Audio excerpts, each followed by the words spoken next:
Superintendent, Vicki Benedict. Vicki, thanks for joining us today. Thanks for having me, Liz. You bet. So tell us a little bit about the Rabbit Project for 4-H. Well, the Rabbit Project is a project that gets kids involved, mostly kids from in town, because rabbits are a smaller version of livestock. And you can't have cattle and pigs and goats and stuff in the city limits, so a lot of kids choose to go with the small fluffy critters. And they can have them in their backyard. They're easy to care for, and they're fun to love on. Well, that's awesome. Now, can they sell rabbits during our livestock sale? Is that part of it? Yeah, actually, we can sell the rabbits through the livestock. The animal gets how well they present and how much they know about their pets. We're going to start with seniors and go down to intermediates and then juniors. After showmanship,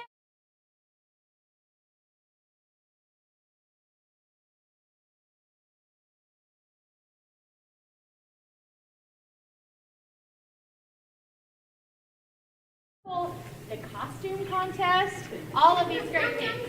So we have wonderful community sponsors that have sponsored prizes and banners and all the wonderful ribbons. So Patty here, she is our pocket pet superintendent, and we have Shane Peterson, an FFA advisor here in Sheridan, and she's going to be our judge. And I'm Emily. All right. It's really easy. 3 minutes, a couple minutes to go.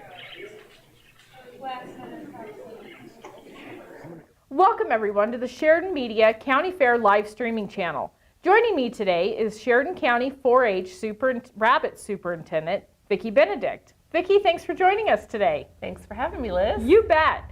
So tell us a little bit about the Rabbit Project for 4-H. Well, the Rabbit Project is a project that gets kids involved, mostly kids from in town, because rabbits are a smaller version of livestock. And you can't have cattle and pigs and goats and stuff in the city limits, so a lot of kids choose to go with the small fluffy critters. And they can have them in their backyard. They're easy to care for, and they're fun to love on. Well, that's awesome. Now, can they sell rabbits during our livestock sale? Is that part of it? Yeah, actually, we can sell the rabbits through the livestock sale. We have a meat pen of 3. Those would be rabbits weighing between 3 and 5 pounds. And if we have meat pen of rabbits, we sell them in that pen of 3, and they do fairly well. Awesome, awesome. Well, I'm not sure if I could eat Fluffy because they are pretty cute. Yeah, that's why you have someone else do the butchering. Well, you've been the rabbit superintendent for a lot of years, and The Pocket Pet Show. Thanks everybody for coming. I really just want to tell you guys I appreciate how much you support the kids, you support these projects. The Pocket Pet Project is quite a passion project for me. I love that it's an opportunity for kids who maybe don't have livestock. So we're going to get started with showmanship, and we're going to start with our one and only senior in this project today. And she's going to just go ahead and take it away and start introducing yourself and tell us about your bird. So I'm Maren Armentrout. This is my bird Oats. She's a green cheek conure. She's a cinnamon mutation. So a traditional green cheek conure is a lot darker, and they don't have the yellow. They have the red tails and blue on their wings. They have very dark gray heads, but they don't have any of the yellow. They have slightly blushed cheeks to them. So green cheek conures originated in South America. It's kind of all over in South America. They're fairly small. They're one of the smaller breeds of domestic birds, and most pet birds that you see are only 2 generations domesticated. Specifically, bigger birds like macaws. But she's 8 months. She's about as big as she'll get. She is free flight trained, which means that I can take her outside without a harness on and fly her, and she 99% of the time will call back. Generally, if you get far enough away, she will absolutely call back.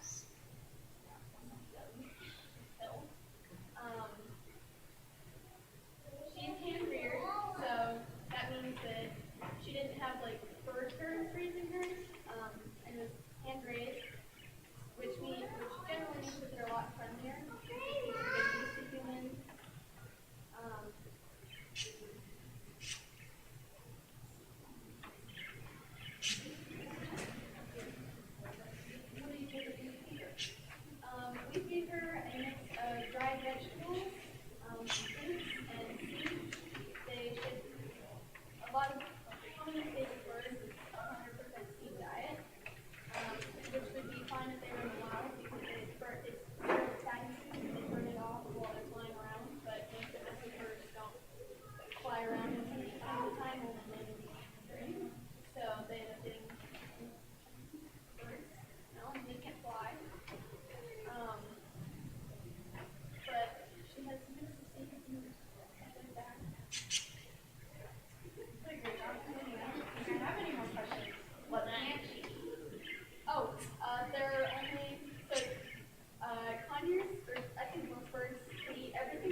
you're eating off your breakfast plate, they don't want what's on the breakfast plate, they want exactly what you're eating.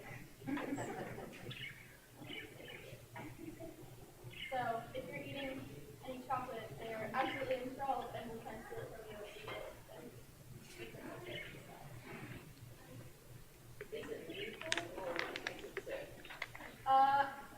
I think it depends on how much they ingest.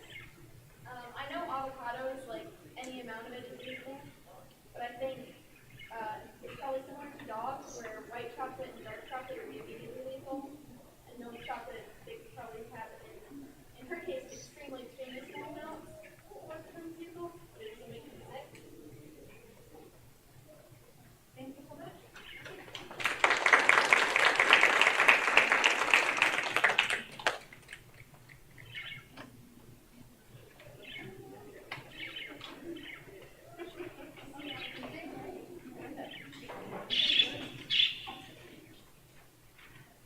All right, so moving on to intermediates.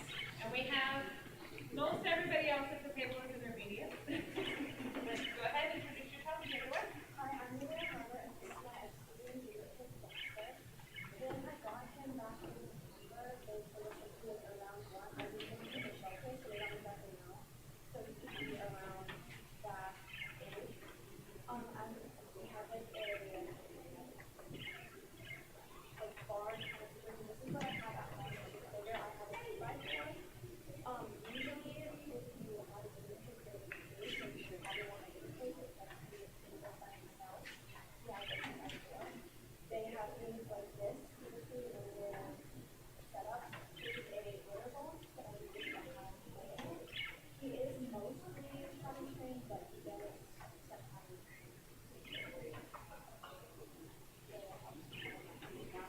So, that's I consider paying for, which is also the main part of their diet. They mostly eat hay. They have pellets that are mostly made out of hay, and they use that to like gnaw down on the teeth. They have protein to the teeth, which means that they continue to grow. We also eat a lot of different types of vegetables and fruit. Babies can mostly have everything. There's just a few things they can't have. One example has tomatoes.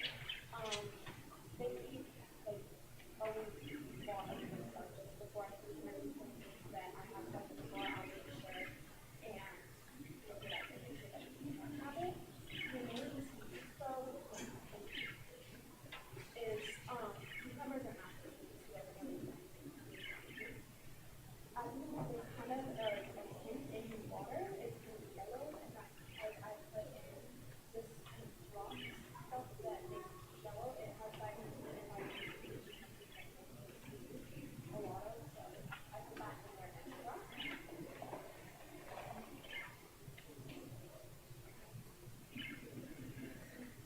Have you had a video before?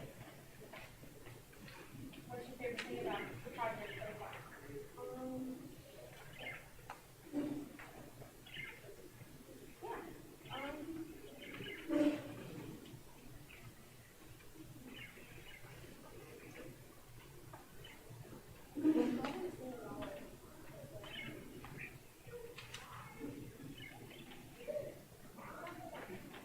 Thank you.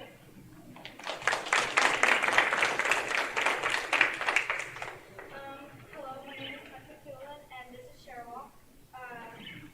He is a male albino rat. He doesn't really want to come out here right now, but I don't really know what to say about him. His name is Sherlock. He's really awesome right now. I'm not very comfortable.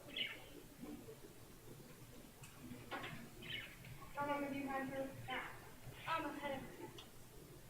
What's been your favorite part about having him so far? He's actually pretty fun to have. He can play games. He can, like, been able to play like a couple chasing games with him, and I've been able to train him lately. So working on that part, but he's mostly just for the comfort. That's what I find personally fun. Where did you get him? I got him. Here, go. Sure.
are less picky than he is, and will eat like he eats mealworms and crickets, but it can be waxworms, super worms, and some even eat baby fish. It's flavored like fruit or vegetables.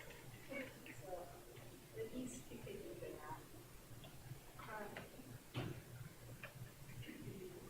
He every day he needs a bowl of water. It can't be tap water. It has to be distilled water because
answered my question.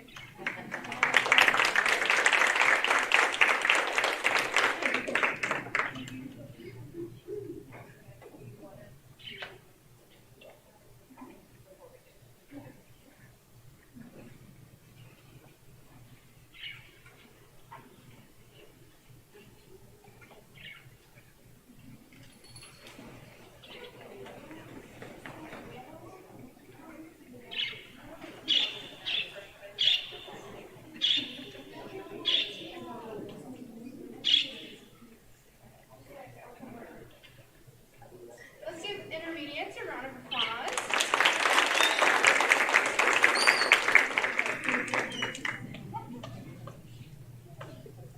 Okay, so I think they all did a really nice job explaining their pets, and coming here today just to speak with you guys is a huge step. So I'm thankful that you guys are here today. Thank you for coming.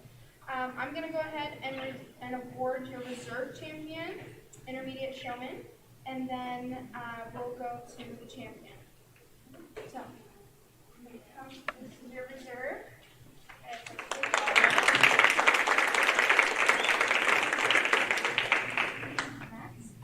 Nice job, very thorough. Champion.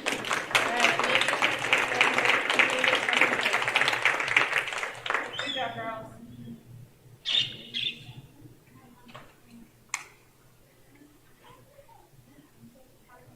Getting up here in front of the ribbon practice.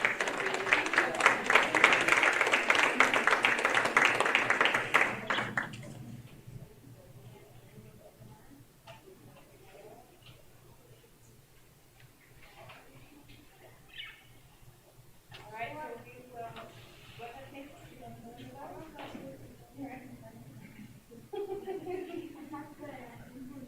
You're doing good, kiddo.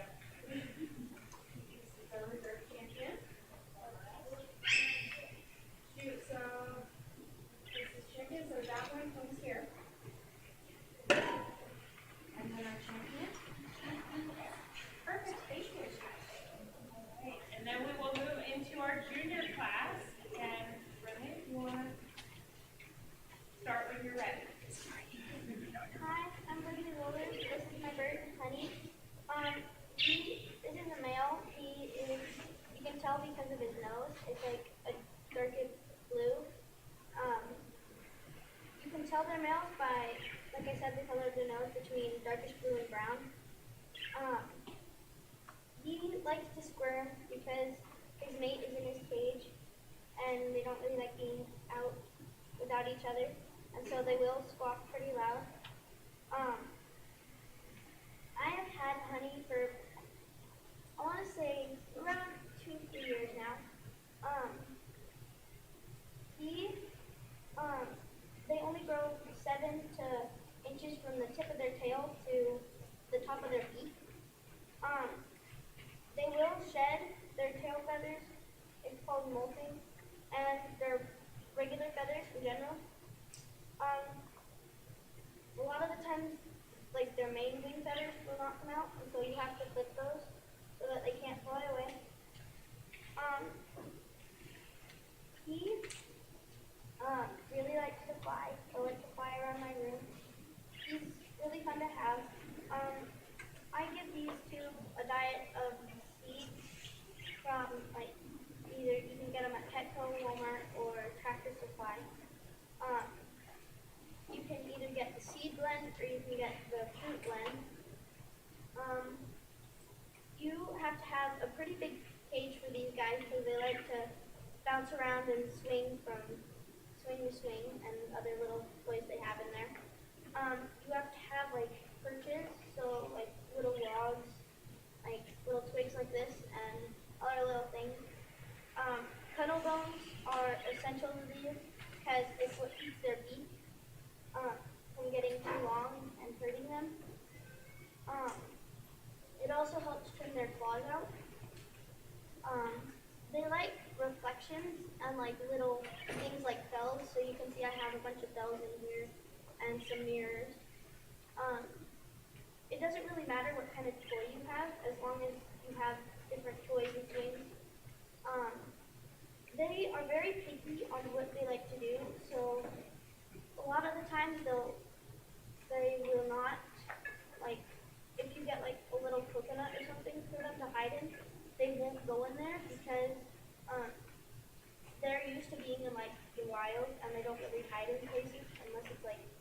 a big spot, like a spot in a tree.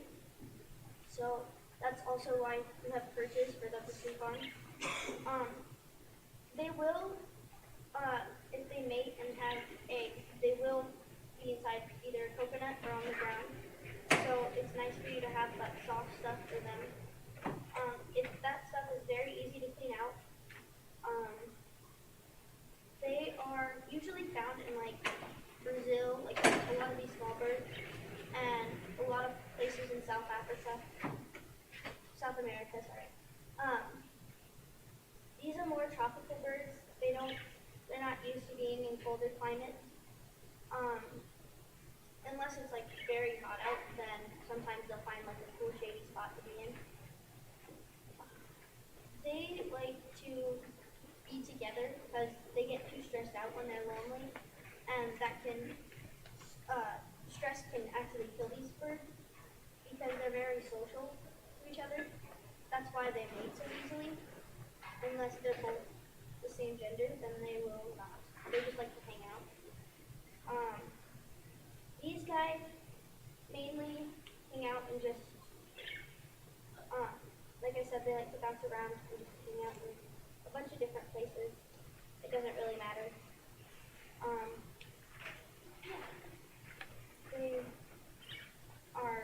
They really swap extremely loud when they're gone, and it kind of hurts them when like one of their mates or their friends die because they're not used to that.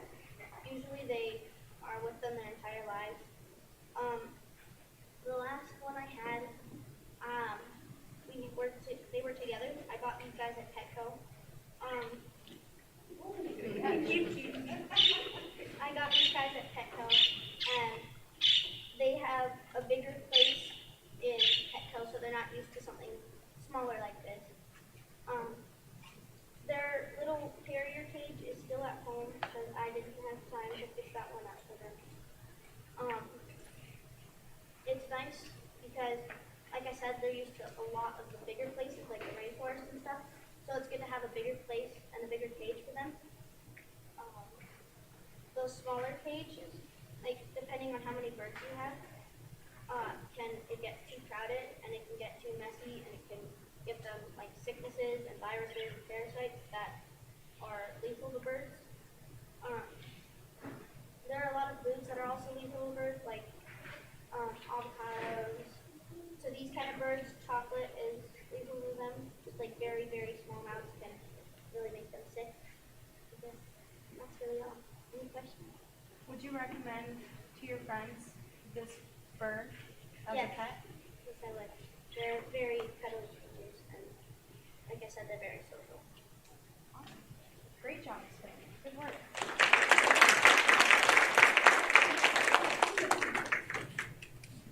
I am Lorraine, and I also have a pink kid. Her name is Snickers. She's 2 years old. And this is my second year in Pocket Pets and 4-H. And she just loves, her favorite fruit has to be strawberries. And she also eats fruits and vegetables. She does not like the skin on cucumbers for some reason, but she likes the insides.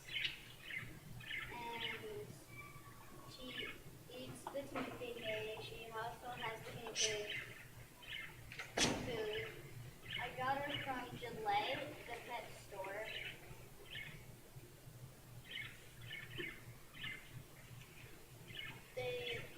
But she gets along with a lot of other animals. Like my 2 dogs, her best friend is one of my dogs. She popcorns when she comes into my room. And popcorn is when they jump up and down. It looks like big popcorn. My favorite part about her is her just crawling up on my shoulders and snuggling. Would you recommend a pet guinea pig to your friends? Yes, if they have time to clean their shoes once in a while. How often do you have to clean the cage? Like once a week.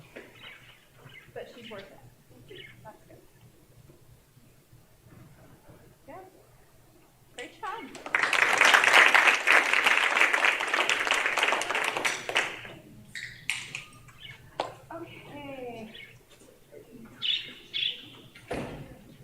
one more round of applause for our juniors.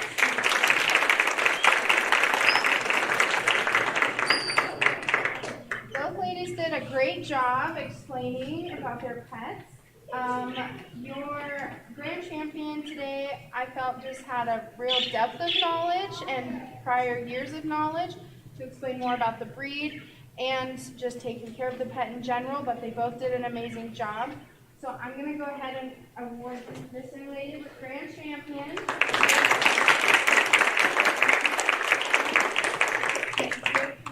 Here. And I think one more.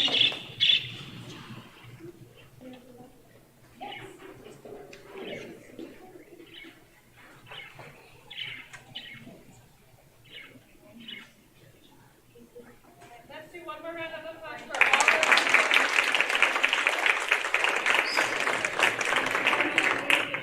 two categories. So if you want to get some of that out. And our judge will go down and make some determinations based off of critter type. So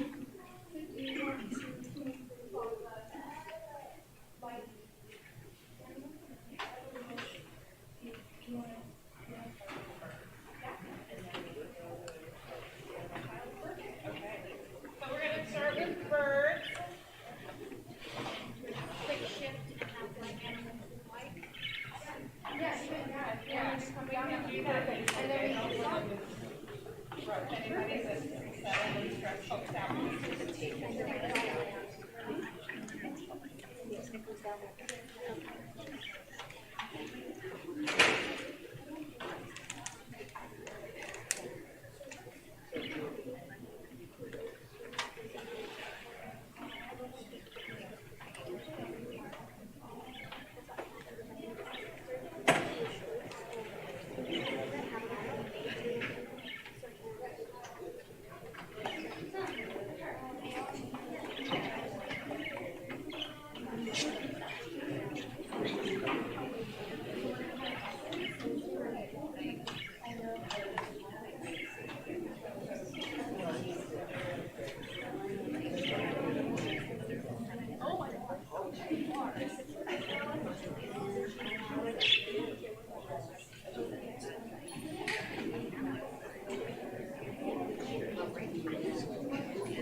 Okay, yes.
This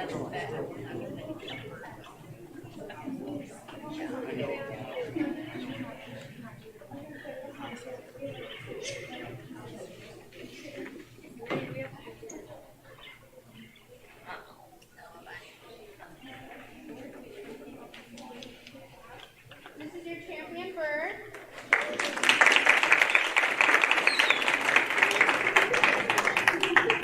This is bird champion.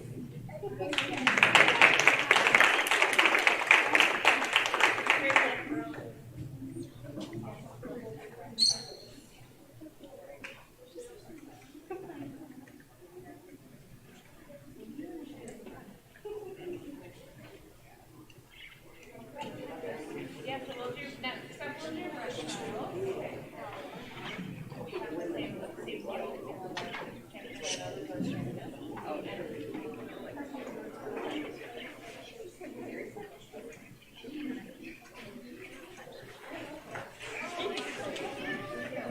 Very strong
So our grand champion was Quantum, the leopard gecko.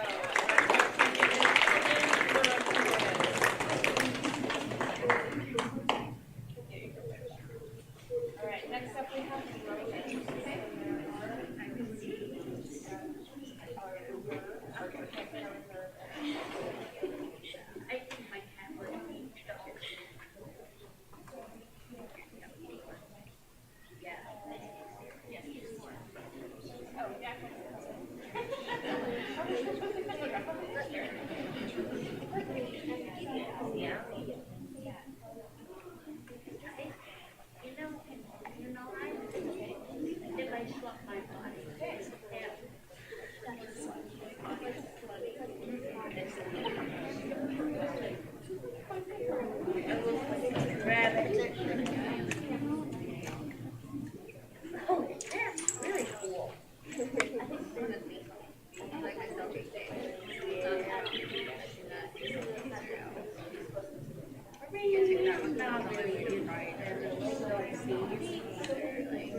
Roman.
other shows and like rabbits where they're all the same. This is apples and oranges comparison and all the props in the world. Thank you. Thank you.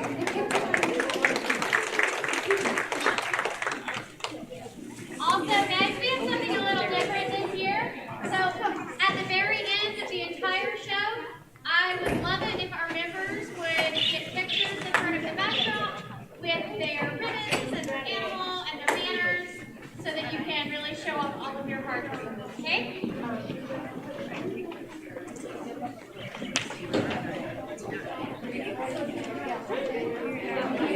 Welcome everyone to the Sheridan Media County Fair live streaming channel. Joining me today is Sheridan County 4-H Rabbit Superintendent, Vicki Benedict. Vicki, thanks for joining us today. Thanks for having me, Liz. You bet.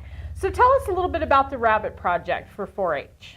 Well, the Rabbit Project is a project that gets kids involved, mostly kids from in town because rabbits are a smaller version of livestock. And you can't have cattle and pigs and goats and stuff in the city limits, so a lot of kids choose to go with the small fluffy critters. And they can have them in their backyard. They're easy to care for and they're fun to love on. Well, that's awesome. Now, can they sell rabbits during our livestock sale? Is that part of it? Yeah, actually we can sell the rabbits through the livestock sale. We have a meat pen of 3. Those would be rabbits weighing between 3 and 5 pounds.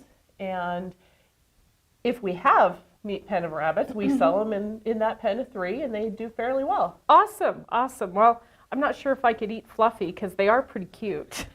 Yeah, that's why you have someone else do the butchering. Well, you've been the rabbit superintendent for a lot of years, and what makes your program so successful? Well, I'm not so successful as much as a lot of fun. Like any program, it ebbs and flows. Some years we've got 30 kids, some years we've got 5 kids. But I think the biggest reason is because it'll include kids from all walks of life, both country and city, and it's just fun. The kids like to snuggle and play, and these are their pets, and so it's fun for them to show them off. Well, and that's what's hard. The large animals, you can't keep them in town, and also for the market, there is a terminal date. You don't want to get too loving with your steer. I know, I've been there. Yeah. Yeah, somebody asked me the other day, why do you name your animals? Because the kids just know, especially like with the Meat Pen Project, you just know this is what their ultimate use is for. And it's a good thing for both the city kids and the country kids to learn because it's part of life and the food chain, and it's a good thing to teach them. Absolutely, absolutely. Well, for someone who's watching, maybe they have a child who wants to get involved or a parent or something, how can they get involved? How can they volunteer? Well, if they want to get involved in the rabbit program, the first step would be to contact the 4-H Extension Office, Emily Swinier or Corey, and they can get them signed up through the Z Suite, which is the program we use, or they can also contact me at any time. Usually it's easier to go through the 4-H office and then they give the contact information to them. And then they can call and get them signed up. We have monthly meetings. Right now we're actually on bi-monthly meetings because we're getting ready for fair. And so if they want to do it, just let us know you're interested and we'll get you involved. So awesome. All right. Well, is there anything else you want to talk about your rabbit project? No, I think we're good. Okay. Well, great. Well, thank you, Vicki, for joining us today. And stay tuned for more videos and for the streaming of all the shows. Welcome, everyone, to the Sheridan Media County Fair live streaming channel. I'm Liz Kincaid, and joining us today is Sheridan County 4-H Horse Superintendent Heidi Justice. Heidi, thanks for joining us today. Thanks, Liz. Thanks for having me. You bet. I'm really excited about getting to tell everybody about our horse program. Well, the one thing you'll find out about Heidi, she has more energy than anybody I ever know, and she's excited about everything, which is awesome. I love it. Yes. So, well, Heidi, tell us about the horse program. Tell us a little bit about what the kids do, some of the programs. Just give us an overview of the horse program. Absolutely. Right now, we've been riding in the indoor arena at the Agri Park because in the winter, you guys know Wyoming, our kids have a limited time to actually be out and riding their horses. So this year, at the kids' request, they said, Heidi, can we please ride in the barn? And I said, absolutely, I will call and ask. And Thank goodness. We are so thankful and grateful for the Sheridan YO Rodeo Board and just all the foundations that make it possible for our kids to ride in the indoor arena. Absolutely. So what we've done is since February, it was almost once a week in February, March, April. Sometimes, not because it's busy up there. So Cindy was awesome. We would find nights that the kids could come and they'd ride 6 to 8. And what we would do a lot of times is just let them ride and let them be with their friends and get their horses warmed up, because their horses have been out and they're not doing anything. So they, just like people, have to get reconditioned back to where they're ready to show. Well, not everybody is, I think that some of the misconceptions too at the horse program, it's not just ranch kids or rodeo kids, because unfortunately the branches aren't around like they used to be. Right. So there's so many kids that maybe they live on 2, 3, 4, 10 acres. Yes. And their parents have a couple horses. So it's really changed how the horse program has, and you now have to have more practices because they just don't get ridden like they used to. You're absolutely right. And now I have almost 25 kids enrolled in my program, which I am so excited about. I've got everything, awesome. Liz. I've got everything from beginners who just started riding 7 months ago. And I love how you bring that up, because she's a town kid, and I don't mean that in any kind of way where, I've got ranch kids and I've got English kids and I've got town kids. I've got country kids and town kids. And so she is brand new. And then I've got some kids who have been riding their whole life, and they're now teenagers in high school rodeo and doing different things. So yeah, I've got this vast array and I just love it. And I've also got, I've got so many new kids. It's so exciting. Well, it's so good. That's awesome. Yeah. It's always great to see these programs grow. Yes. And it's especially nice when you see these kids who are getting the opportunity, who might live in town. Yeah.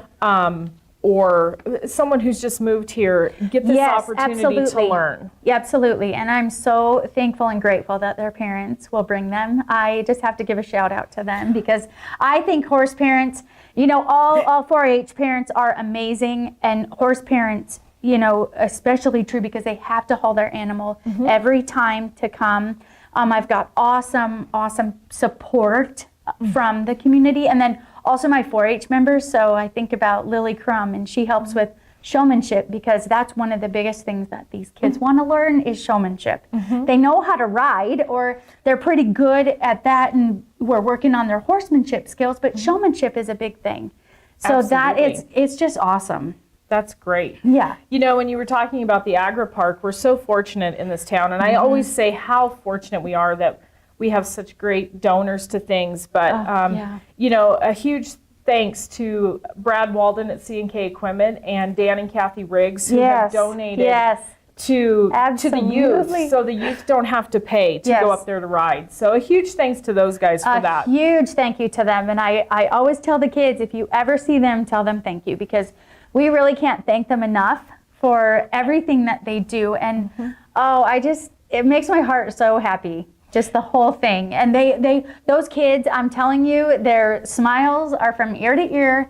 And some nights we'll have 8 kids, some nights we'll have 20 kids riding. So, and I tell the kids, come when you can, come when you're able. It's not a mandatory thing. Just come when you can.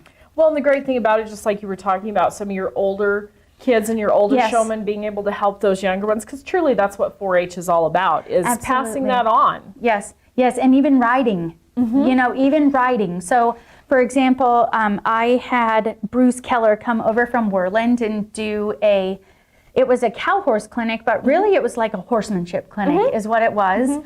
And it was awesome. The older kids who went to that clinic then came back the next time, and Chad helped as well, which was so awesome, and just taught them, and we did a few exercises with them that Bruce had taught. And it was so fulfilling, both for the older member and for the younger member. And then by the end, the younger kids could actually do it. So they were their confidence built. They just were so happy. Something my dad always said is you make it fun for kids, and they learn, without them even knowing they learned. Yes. So You're I mean, absolutely right. yeah, they're learning Yes. skills they don't even realize they're learning. Yes, So, absolutely. Well, Heidi, tell me how, I know that you took over as the superintendent here a few years ago. Yeah. How has the program grown, and what do you really try to get the kids to focus on? Well, since I took over as horse superintendent, I really have just focused on, getting kids to come. Like, I want them to come. If they're interested in horse, I want them to come. And I always tell people I'm probably the most unlikely horse superintendent you could get. And anybody who knows me knows that. But I know how to get resources for the kids to help them learn and help them grow, like you were talking about, because we have such a vast horse community here in Sheridan that you can draw from. And it's all about networking and getting people to Absolutely. come. So what we've done is we really or one at a time, I'll go through, and if your pet has a trick, that would be the time to show me the trick. Otherwise, I'll just ask you about your costume, kind of explain, and we'll go on. Let's start down here.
It's not really a trick, but I guess it's not thrown away. But I can explain the costume. Give a little Mexican. See, get up.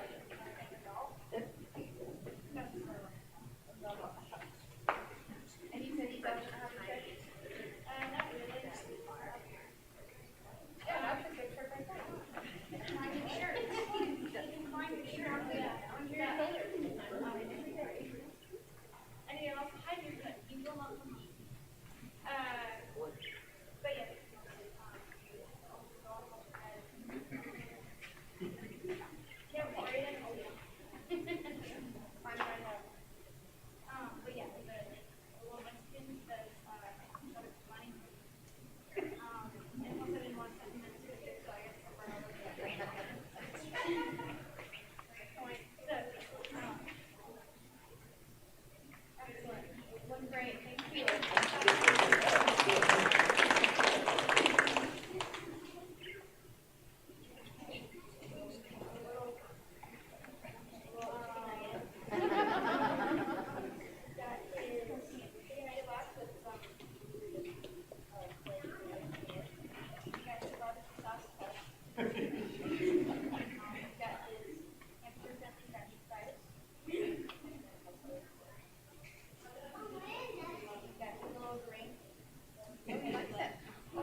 up with that scenario? So we like hands-on cosplay. So last year he was a camper and he was on like that. We didn't want to do like everything to like get toys to make like race cars. We like race cars like this. So we get to think about it a little bit more. But yeah, that's my hairdresser. Love it. Thank you. Good work.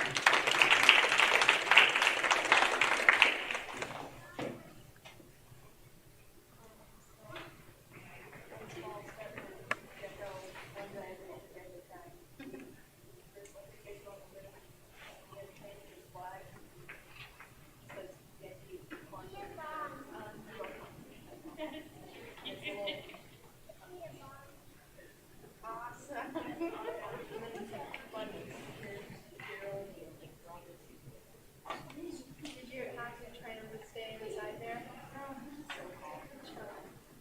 Good.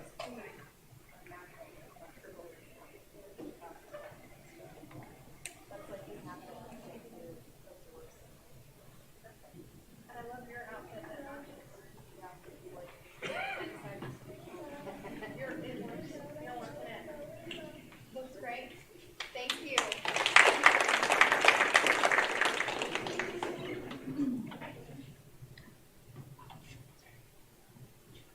Okay, tell me about what you have going on here. These figures, they said they should be the we just have to be covered Stephanie, and then my grandma made this, like she made the costume. You have these, or know someone who has these? Where did you get your outfit?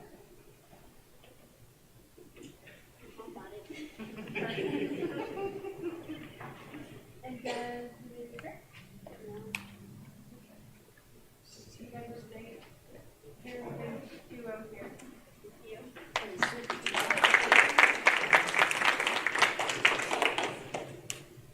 Okay, did I miss anyone? Does anyone have a trick that they didn't get to show? Okay.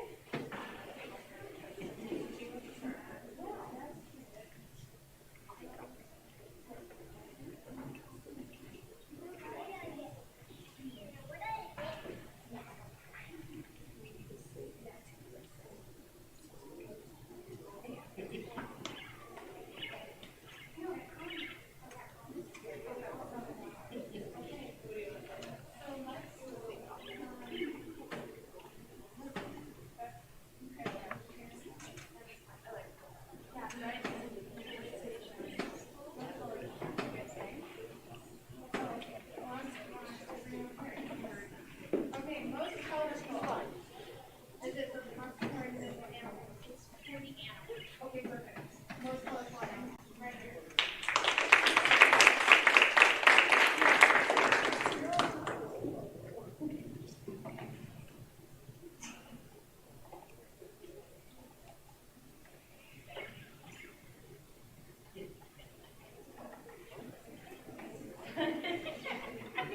It's a good idea. Okay, the calmest we're going to award to our gecko.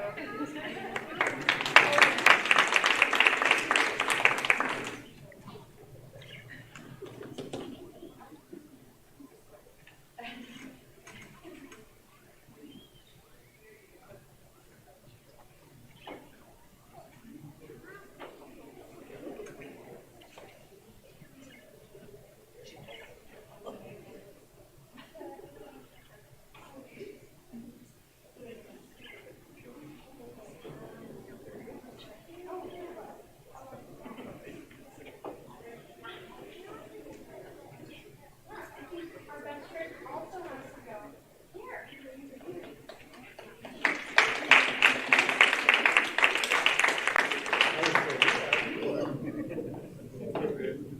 And you're gonna get some. You're gonna come. Okay. So. Okay. Wildest. I'll go with the young lady with the bird that almost tried to escape on her, but she caught.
just a round of applause for our judge and all of these kids for working so hard.